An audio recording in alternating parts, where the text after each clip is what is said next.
सर्वांना नमस्कार। बघा, नोकरी असावी किंवा नोकरी लागली पाहिजे, जे आपलं शिक्षण झालंय चांगलं, आपण आता सध्या एज्युकेटेड आहात, चांगला अभ्यास आहे, पण नोकरी मिळत नाही। हा एक सर्वसामान्य पुढे आताचा प्रश्न आहे। कारण बायकोच मिळत नाही। कारण पोरीचा बाप म्हणते काय, पोराला नोकरी आहे का, ती गव्हर्नमेंट नोकरी आहे का, पगार किती असू द्या, चपराशी का असो, पण नोकरी आहे का, हा मुलींच्या बापाकडचा पहिला प्रश्न हा मुलाकडे असतो। आणि यामध्येच नवी मुंबई महानगरपालिका या ठिकाणी बघा 668 पदांची भरती निघाली होती मित्रांनो। 668 पद मुंबई महानगरपालिकेला, आणि त्या 668 पदासाठी 84,774 एवढे फॉर्म आले होते।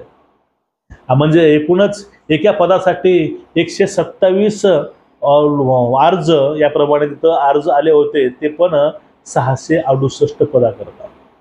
आणि हिवताप आरोग्य कर्मचारी जे असतात त्यांच्या 51 जागेसाठी 15,447 सुद्धा अर्ज आले होते। त्यामध्ये एका जागेस 302 अर्ज। कुठे गेले, एक जागा 1,200 अर्ज, एक जागा 302 अर्ज।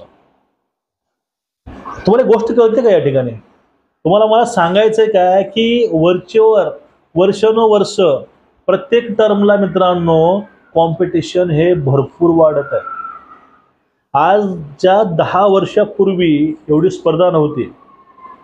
2 वर्षापूर्वी गोंदियाला उमेदवार नाही भेटले आरोग्य खात्यामध्ये, पण आता एवढ्या पदाकरता 250-300 मुलं एका पदाकरता येतात। याचा अर्थ कॉम्पिटिशन, स्पर्धा वाढली आहे।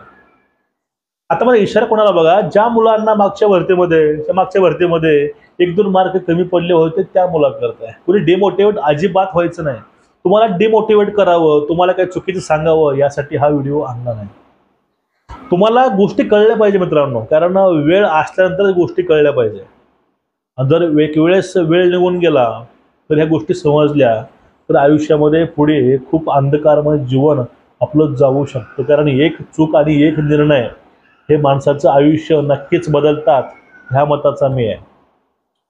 आता या ठिकाणी एवढ्या स्पर्धा आहे, एवढे तिथे स्पर्धक आहेत, पण या ठिकाणी 300 लोक आहेत, ते सगळे हुशार आहे असं नाही। काही त्यामध्ये हौशे गौशे पण असतात। काही फॉर्म भरायचं पण फॉर्म भरतात।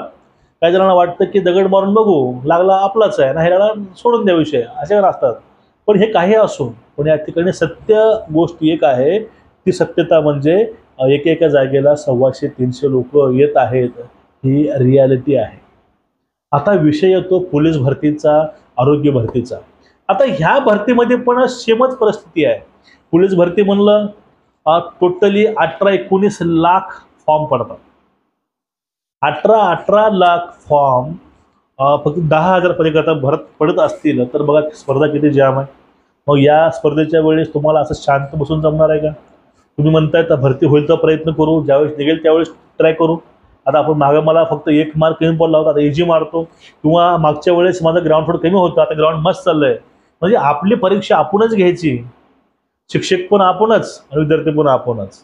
जे काही गुण दोष आहेत हे तुम्हाला कळणार नाही। त्यामुळं प्रयत्न असा करा, प्रयत्न एवढा शांत आणि संयमाने करा, संयम ठेवून करा। प्रयत्न करताना उतावीळ होऊ नका।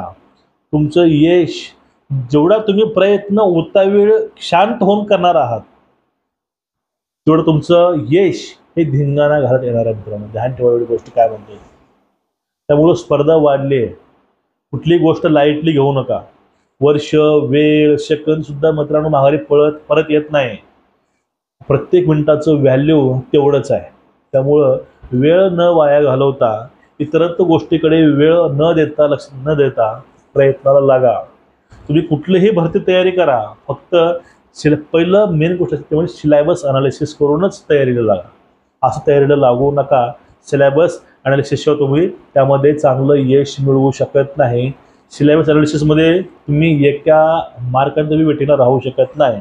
कारण काय, फक्त अभ्यासक्रम तुम्ही समजून घ्या, तुम्हाला अभ्यासक्रम काय आहे आणि तुमची आता झेप कुठपर्यंत आली आहे समजून घ्या। ताळमेळ लावा, संयम ठेवा, नियमितता ठेवा आणि डिमोटिवेट होऊ नका। डिमोटिवेट झाला तर वडिलाचा पाय बघायचं, कारण ते पाडलेल्या भेगा हे आपलं फक्त यश पाहण्याकरता पडलेले आहेत। आणि आपल्या आईचे निरागस डोळे हे सांगतात की माझं पोरगं कधी यशस्वी होतं. फक्त 2 गोष्टी बघा, तुम्हाला यश नक्कीच येईल. व्हिडिओ शेअर करा. नमस्कार.